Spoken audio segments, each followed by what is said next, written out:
د جلال آباد ښاروالۍ د خپلو داخلي عوایدو پر مټ د هغه سړک د جوړېدو چارې پیل کړې چې ډیر وخت به د موټرو د زیاتې ګڼې ګوڼې له امله بند و. د جلال آباد ښاروالۍ مسؤلین وایي یاد سړک له درونټې څخه تر سرخاب پله پورې شاوخوا 3 کیلومتره اوږدوالی لري چې په اساسي ډول رغول کیږي.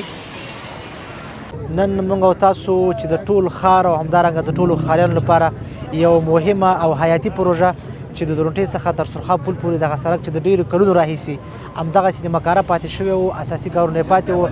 نن ښاروالۍ د خپلو داخلي عوایدو پر مټ باندې د 15 میلیونه افغانۍ په لګښت باندې نوموړې پروژه چې ټول طول تقریبا 3 کیلومتره او عرض یې 9.7 متره دی.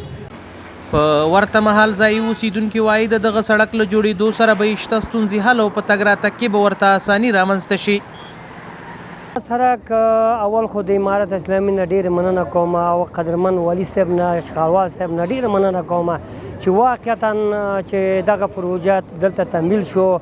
دا دلته ډېر رش شو، واقعیت خبره ده دلته دومره رش شو چې د چا خبره دا 4 ولایتونو دا ګاډي ما په دې باندې روان ول. نن خوشبختانه د ننګرهار ښاروالۍ له لورې د دغه دویم سړک چارې پیل شول. دلته پخوا نهایي زیات ازدحام و، ولسونه مریضان مسافر بدله ډېر زیات له ستونزو سره مخ کېدله. ترانزیتي لار هم ده ولې ځینې مریضان به د لغمان نه انتقالېدله چې نهایي زیات ولسونه له ستونزو مشکلاتو سره ول. نن د خوشبختانه دغه لار پرانیستل شوله. انشاءالله چې دغه دویم لین سړک به قیر کېږي د ننګرهار ښاروالۍ لخوا نه. دا د ولسونو لپاره د خوشبختۍ زیری ده.